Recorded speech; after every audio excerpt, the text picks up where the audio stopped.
Hey everybody, welcome back to another episode of Title Talk at Coral Gables Title and Escrow. My name is Rich Barber, and today we have a special treat for you. We have the man, the myth, Mr. Coral Gables himself, the CEO of the Coral Gables Chamber of Commerce, Mr. Mark Trowbridge, with us today. Mark, thanks for joining us. Thank you. Pleasure to have you. It's an honor to be with you. Yeah, so actually the honor is ours. And so if you're watching and you've never heard of the Coral Gables Chamber or any chamber, okay, this is a group of people whose express purpose is to help small businesses get ahead. That's it. That's all these folks do. They wake up in the morning, they figure out how they're going to help their constituent businesses that join the chamber, how they're going to help those companies get ahead. They help them with marketing, they help them with events, they help them with advice, they help them get acclimated in the community. It's a great, great organization. The Gables Chamber is probably the best in town, at least in my opinion, and Mark is the man there. So I said, listen, let's get Mark on the show. Let's give back a little bit to the chamber. They help us so much. And so, Mark, it's a pleasure to have you. Tell us a little bit about some of the things that the chamber's doing now, exciting initiatives, if you will. Sure, and again, thank you very much for the invite, and congratulations to you. You guys have been on this meteoric rise since the day you opened here. You're also our neighbors from across the street, so we love having you here. And I appreciate your comments about what we do, because I do think we wake up each day with a goal of really, how do we support our businesses? And we're blessed because we have businesses from, the smallest micro business that might have one employee, or a person who's, got, a consulting business that hasn't quite figured out what they're going to do next, to, big multinational firms that are here. I was just meeting with an attorney over lunch who works very closely with the folks at Del Monte.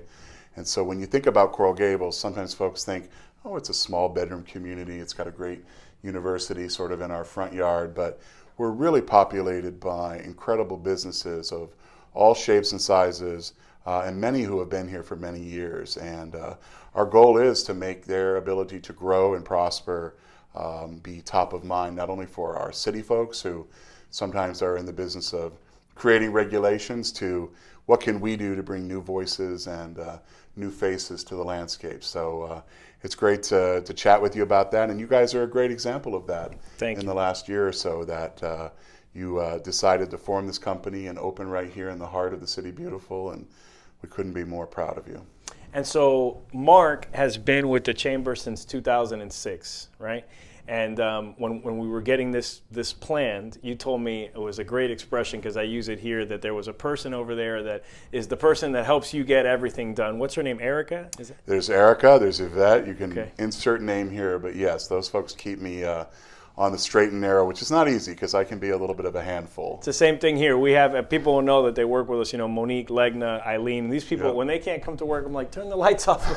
Let's go to the beach. Never mind, nothing's getting done anyway. So, so it's good. So we share that synergy. And so Mark, also, you've been a member of the community for some time. You worked at the University of Miami as well. Is that right? That was my first job here. When I moved here post-grad school in 1992, I got here about 8 weeks before Hurricane Andrew. Whoa. And so, it was not only a real baptism by fire with that storm, but being on an incredible, college campus like the University of Miami, very different from where I had gone to school, being a small to medium-sized private university, but unbelievable students. And it was a real, eye-opener, not only to come through that storm, but it really galvanized the students, I think, that were in that class or in that cohort to, develop, lifelong bonds. And it wasn't only just going through a storm, but that sort of recovering together, and always having that moment where students moved in, Sunday at around 8 a.m. and we were putting them to bed at 3 a.m. to get ready for Andrew on that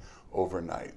I'll never experience, I hope, anything like that again. But it also gave me a real understanding that it is a community that allows you to recover. It's not individuals. It's funny you say that about the students.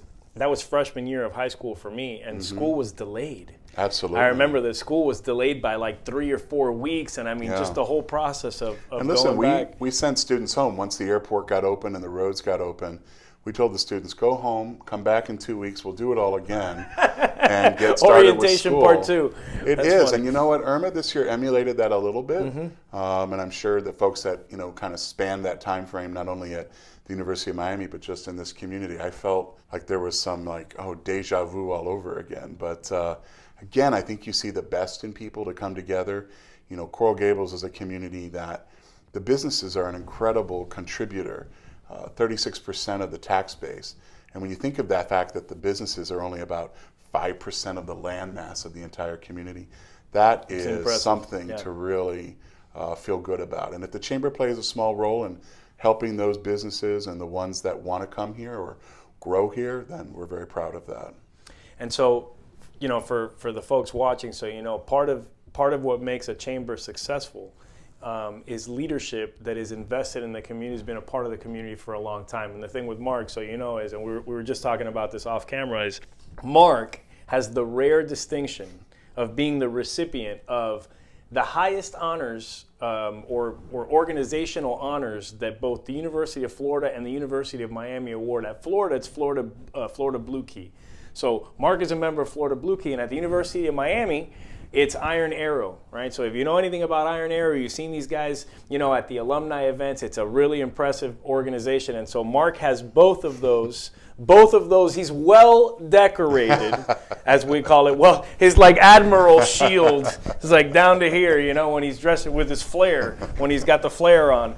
But we were just joking. There is one other person around here, or that we are aware of, right, that has this distinction, and who's that? That's right. That's Monty Traynor, who everybody in town knows and loves. And I found that out shortly after my initiation into Iron Arrow, and we connected for the first time personally. I was working for the city of Miami shortly thereafter, and we just really hit it off. I mean, Monty is a Gator also as an undergrad, and when he started his business, incredibly generous to the University of Miami. And so I love sharing that distinction with him, especially because he's a special man. But as I shared with you off camera, being in Iron Arrow, that was a tough road. And so I'm just very proud to be part of that group, and I know that the folks who continue to work with that today really recognize the top students, administrators, and alumni at the University of Miami. Yeah, it's a very cool group. I don't know much about Florida Blue Key, but I have a friend,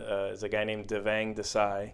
Sure. I'm sure you know Devang. Devang is a very capable lawyer, and I met Devang because I was trying to get into the University of Miami Law School. You guys didn't let me in. Don't worry. We're not editing that part out. Right, we're not editing that. Don't worry, I don't blame you for it. My GPA was like a good ERA, so right. I can't blame him. But what's funny is Devang gave me a tour of the UM Law School, and he had his Iron Arrow jacket on. And I remember that when I got there, I kind of thought it was, but at first I was like, what are you wearing? They wear this Indian jacket. Yeah. And he was like, well, he told me the story. And from that moment, that's when I was fascinated with the organization. That jacket is, the roots are in the Seminole Indian tribe. And so there's always been a really wonderful and positive affinity with the tribe. And I think there's incredible pride to this day that when those jackets are donned, and they come in all colors. I was lucky enough to get a really cool black one that had belonged to Jarrett Davis before he became the chief, and got a different jacket.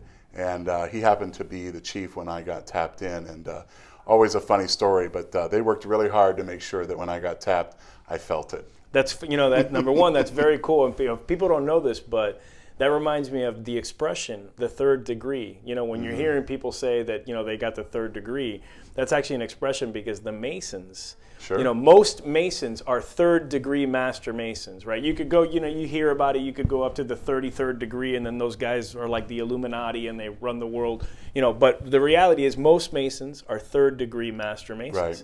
And the initiation process is supposed to be so rigorous that's where that phrase comes from of when you say I was given the third degree, is because you're making reference to that arduous initiation process. Yes, so I think it's very cool concept. Very much. Yeah, it's a very cool concept. And so Mark, tell me what for now the last quarter of 2018, we're winding down the year. We've had another strong economic year, thank God. What are some of the things at the Chamber? What can we look forward to from the Chamber for the end of this year and going into next year in terms of maybe events that you want to promote, initiate? What can, if you're in the community and you want to come out and get involved, see the events, maybe join, how do you recommend people do that?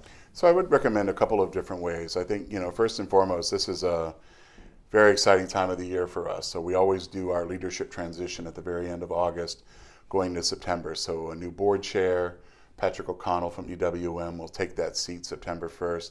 He'll have a number of new volunteers, a part of our 40-member volunteer board that will onboard at the same time. We have our big annual planning conference, which will take place at the end of next week.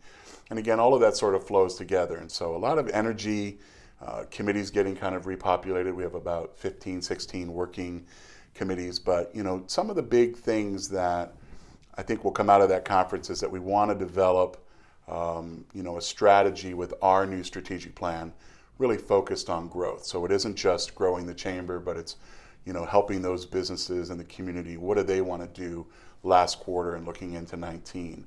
And it doesn't matter what the industry is. I think we have a role to play in that. So the chamber can be an advocate.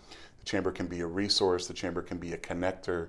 And I think, if you're not sure, maybe you're not a big joiner or your organization isn't, you're certainly welcome to come and try us out and check us out. We'd love to have you at our events. We're very event driven, so we give our members a lot of ways to connect with one another. We'll do 100+ events in a year. But some of the things that I think you'll see, we've done for a number of years. We do our big burger event. We're a very I was just about to ask, burger event. Big foodie no driven one can argue community. with that, huh? Over 100 restaurants here, many of those that are members of the chamber. When's that? That's November the 8th. So November 8th, burgers. The easiest way to remember, it's the 8th year on November the 8th. And it happens right over here at Pond Circle Park.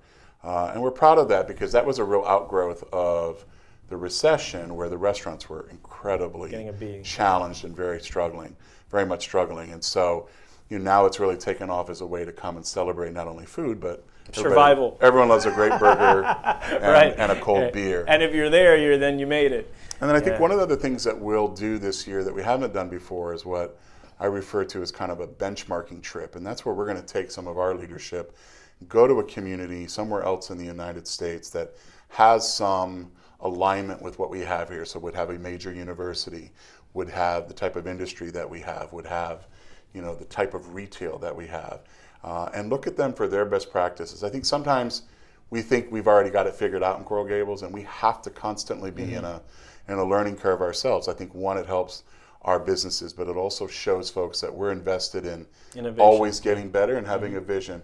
Our theme this year is do big things. So the idea is what does that mean for your business? What does that also mean for the chamber? The idea can be, like for our conference, we're having the president of Boeing Latin America come and talk about what's happening in that industry and the fact that, maybe Miami at some point becomes a location for them to really, grow their Latin American market through. People joke a lot about Miami being the biggest city in Latin America. I think there's a positivity to that. And Coral Gables being so close to the airport, but also the multinationals that are already here, you can find any type of service, yourselves included, that you or your business might need. And we know that executives, when they see Coral Gables, they're very prone to want to also live here, and that drives a lot of the decision making on relocation and expansion. And so I think that benchmarking opportunity will be something that we've not done before and none of our peers locally. And so hopefully others may join us.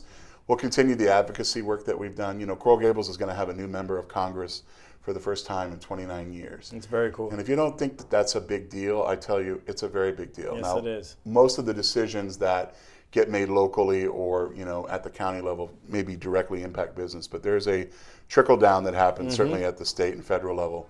I don't care if you're in banking or real estate; those things have legs and they have impact. So that's a big deal, and so we're keeping a very close eye on that. We'll probably have our first ever congressional forum for our members and the community. Cool. Once the primary establishes who those leading candidates are. And that's something we've never done. And again, it's been 30 years since that's been a competitive open seat. So I think, those are some of the things on the horizon. I think, once we have our conference next week, a lot of other ideas may sort of float to the top, and it'll be our job to kind of work through them, weed through them, and make sure that they get a voice lent to them. Exciting times. I think so. Everyone, thanks again for joining us. Thank you, Mark Trowbridge. The city is in good hands. The business community is in good hands, and the chamber's in good hands. It was great having you. Pleasure. Thank you so much. Thank you. All right, guys, join us next time. We'll have another episode of Title Talk, another exciting guest, and we'll hear more about what's going on in the community. Thanks a lot. This is Rich Barber of Coral Gables Title and Escrow.